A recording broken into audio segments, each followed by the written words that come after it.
नमस्कार, मैं हूं स्वाति रायना और धर्म की आज की इस खास पेशकश में हम आपको दर्शन कराएंगे देवी के एक अनूठे रूप के। अनूठा इसलिए क्योंकि मंदिर में तो देवी की पूरी प्रतिमा मौजूद है, लेकिन भक्तों को दर्शन होते हैं केवल मां के नेत्रों के।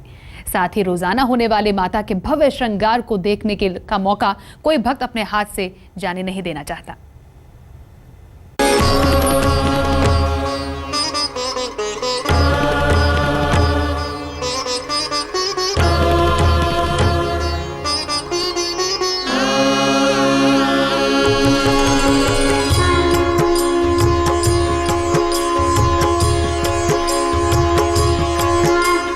पहाड़ों के बीच बसा माता का पावन धाम।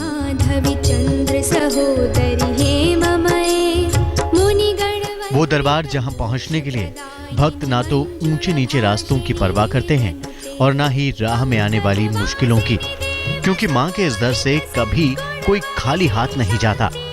यहाँ कोई पुकार कभी अनसुनी नहीं रहती। राजा हो या रंक, मां के नेत्र सभी पर एक समान कृपा बरसाते हैं।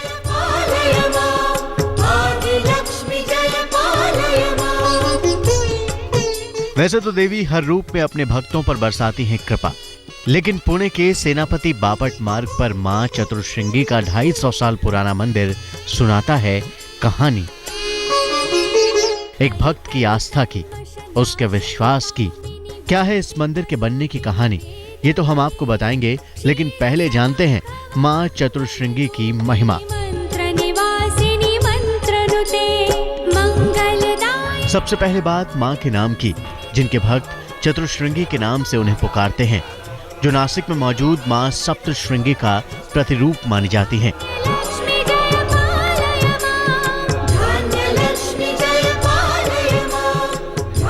कहते हैं मां का ये अद्भुत धाम 4 पहाड़ियों से घिरा हुआ है और मां इन चारों पहाड़ों की चोटी पर विराजमान है। ये देवी की गुफा जो कोई एक डोंगर के ऊपर है, पहाड़ के ऊपर है, वो पहाड़ को 4 कॉर्नर्स होने की वजह से उसको चतुश्रृंग कहा गया और इसीलिए ये देवी का नाम चतुश्रृंगी ऐसे सब जगह पे प्रसिद्ध हो गया।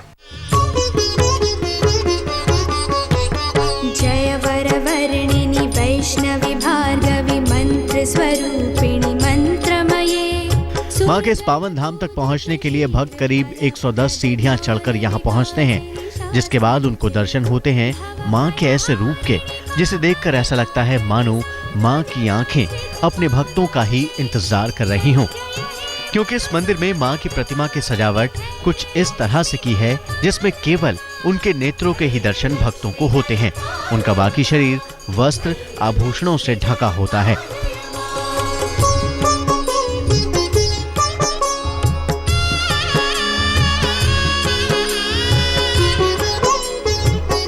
इस मंदिर में मौजूद मां की प्रतिमा स्वयंभू है, जिनका सुबह सवेरे मंदिर के पट खुलने के साथ ही सबसे पहले जल से, फिर पंचामृत से और उसके बाद चंदन और इत्र के पानी से मां का भव्य अभिषेक किया जाता है। इसके बाद महापूजा के लिए मां का विधिवत श्रृंगार किया जाता है, जिसमें मां को वस्त्र, आभूषण और मंगलसूत्र पहनाकर सजाया जाता है, जिसमें करीब 2 घंटे का लंबा समय लगता है।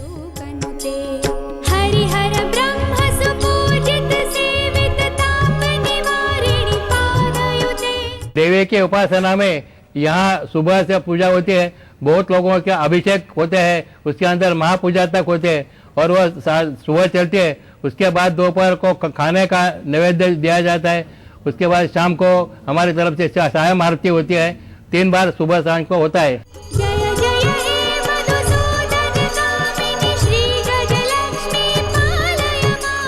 आम मंदिरों की तरह मां चतुर्श्रृंगी के दरबार में भी 2 बार आरती का विधान है, लेकिन चैत्र मास की पूर्णिमा के दिन 5 बार भव्य आरती का आयोजन किया जाता है, जिसका गवाह बनना भक्त अपना सौभाग्य समझते हैं। पंकज खेलकर, पुणे, आज तक।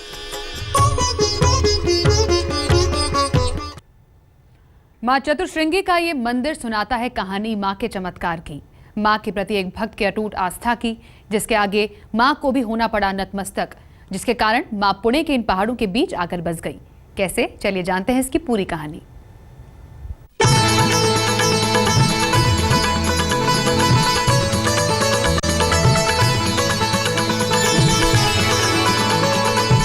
चमत्कार की ढेरों कहानियां अपने अंदर समेटे पहाड़ी पर विराजमान है मां चतुश्रृंगी।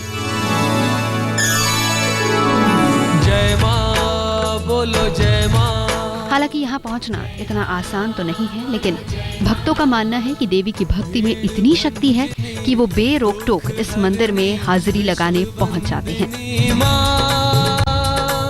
तेरे द्वारे जो भी आए मन की मुरादें पाए माँ। क्योंकि कहते हैं कि देवी किसी को भी अपने दरबार से खाली हाथ नहीं भेजती, तभी तो माँ अपने भक्तों की चिंता तो दूर करती ही है, साथ ही साथ उन्हें अपने यहाँ भी बुलाती है।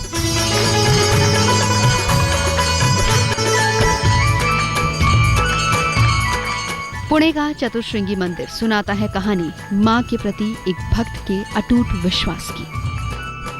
रोशनी में नहाया ये मंदिर कहता है कहानी आस्था की जीत की।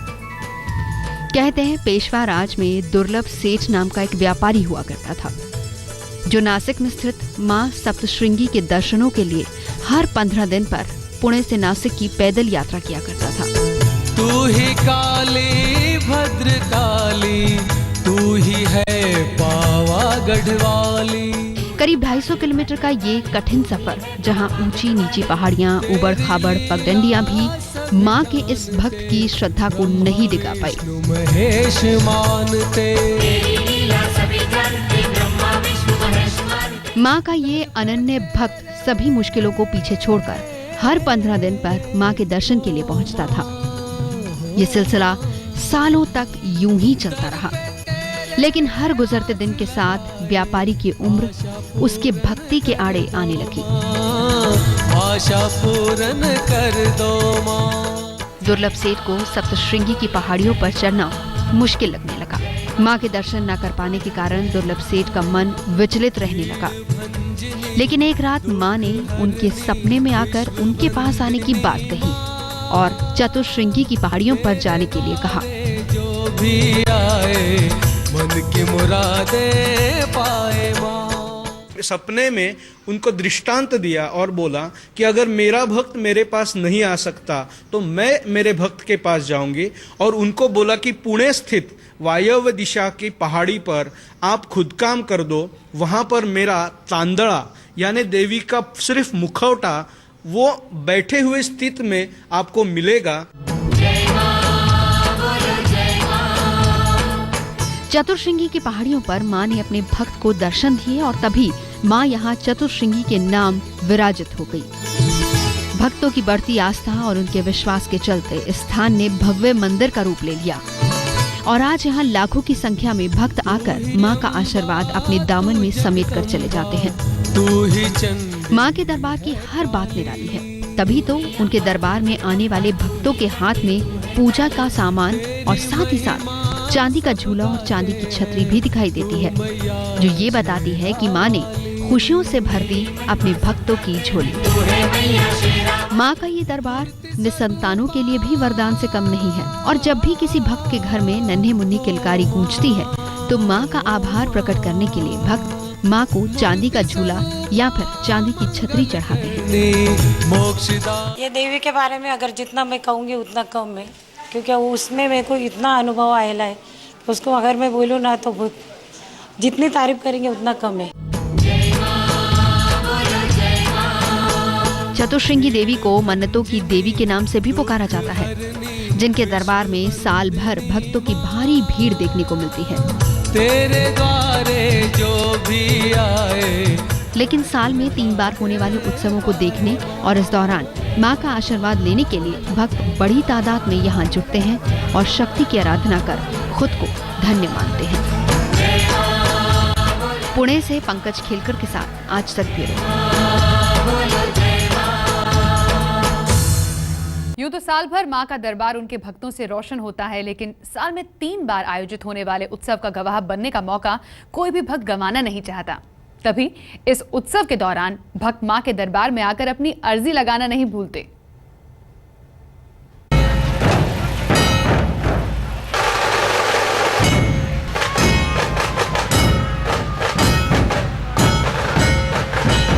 ऊंचे आसमान में इठलाती है मंदिर की पताका। और मंदिर सुनाता है माँ की महिमा का गुणगान। सच्चे दरबार में उमड़ती है भक्ति की पवन और भक्त यहाँ करते हैं माता का बखान। यूँ तो साल भर के दरबार में भक्ति का यही नजारा देखने को मिलता है, लेकिन साल भर में 3 बार होने वाले उत्सवों के दौरान यहाँ की छटा कुछ अलग ही होती है। जब भक्त बंद आंखों से माँ को करते हैं याद और पहुँचाते हैं माँ तक अपनी गुहार। साल के दोनों नवरात्रों और दिवाली के दौरान माँ के इस दरबार में भव्य उत्सव का आयोजन किया जाता है। शंख के पवित्र नाद से गूंजता है आसमान। देवी दर्शन को आतुर हैं श्रद्धालुओं की भीड़। माता के गीतों को गाते गुनगुनाते हैं भक्त। चतुर्श्रृंगी देवी के मंदिर में भक्ति का ये अलौकिक नजारा देखने वालों को बांध लेता है, भक्ति के रस में डुबो देता है। यहाँ देवी के हम 3 बड़े साल में उत्सव बनाते हैं। पहला उत्सव हमारा अश्विन नवरात्रि के जब 10 दिन है वो हो जाता है। नवरात्रि के दिन पहले दिन बहुत बड़ी पूजा होती है। उसके बाद में बाजू में कलश बैठाया जाता है, उसको घट स्थापना कहते हैं। घट स्थापना होने के बाद दशहरे के दिन यहाँ पे नवचंडी होम होता है कि जहाँ पे बलि चढ़ाया जाता है। वो होने के बाद हमारे देवी की बाहर पालकी निकलती है। नवरात्र की नवमी पर पूरा मंदिर रोशन होता है। पूरा मंदिर दियों की रोशनी में नहाया हुआ सा लगता है, जिसके बीच माता के भक्त माता को पालकी में रखकर मंदिर की पूरी परिक्रमा करते हैं।